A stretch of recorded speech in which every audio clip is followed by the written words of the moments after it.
ફતેપુરામાં જર્જરિત મકાનનો ભાગ ધરાશાયી, રિક્ષા અને વાહનોને મોટું નુકસાન, જાનહાનિ થતાં ટળી.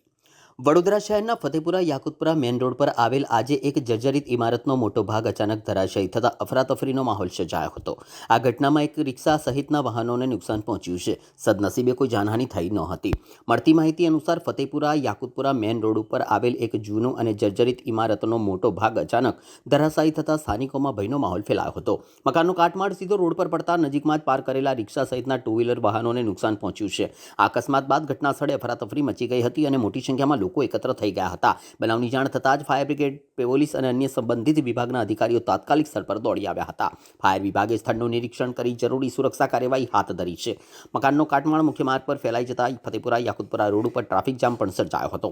પોલીસે ટ્રાફિકને ડાયવર્ટ કરી વાહન વ્યવહારને ફરી સામાન્ય બનાવવાની કામગીરી હાથ ધરી છે. મકાનના ભાગો વિવિધ લાઇનો પર પડવાની શક્યતાને ખાસ ધ્યાનમાં રાખીને MGVCLને પણ જાણ કરવામાં આવી હતી. સુરક્ષાના ભાગરૂપે અસરગ્રસ્ત વિસ્તારનો વીજ પુરવઠો પણ તાત્કાલિક બંધ કરવામાં આવ્યો હતો. ઘટના બાદ સ્થાનિકોએ પણ પાલિકાની કામગીરી સામે રોષ વ્યક્ત કર્યો હતો. સ્થાનિકોનો આક્ષેપ છે કે શહેરના જોખમી અને જર્જરિત મકાનોને માત્ર નોટિસ આપવામાં આવે છે, પરંતુ સમયસર કાર્યવાહી થતી નથી, જેના કારણે આવી દુર્ઘટનાઓ સર્જાઈ રહી છે.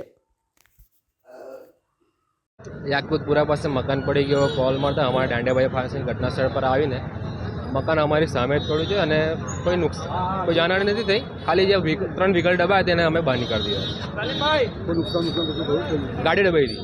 કોઈ જાનહાની ના, કોઈ માણસ નથી દબાયો. મકાન અમારી સામે જ પડ્યું છે. તમે સ્થળ પર હતા? અમને કોલ મળ્યો કે મકાન પડ્યો છે, પણ મકાન અમારી સામે, મકાન જર્જરિત હતું પહેલેથી, પણ મકાન અમારી સામે પડ્યું છે. એટલે માલિક દ્વારા પહેલા તમે જાણ કરવામાં આવી હતી? કોલ મળ્યો તમને? કોલ મળ્યો. હા, યાકુતપુરા પાસે જનતા સાયકલ દુકાન છે એવું નામ છે. સબ ઓફિસર સુરપાલસિંહ પરમાર.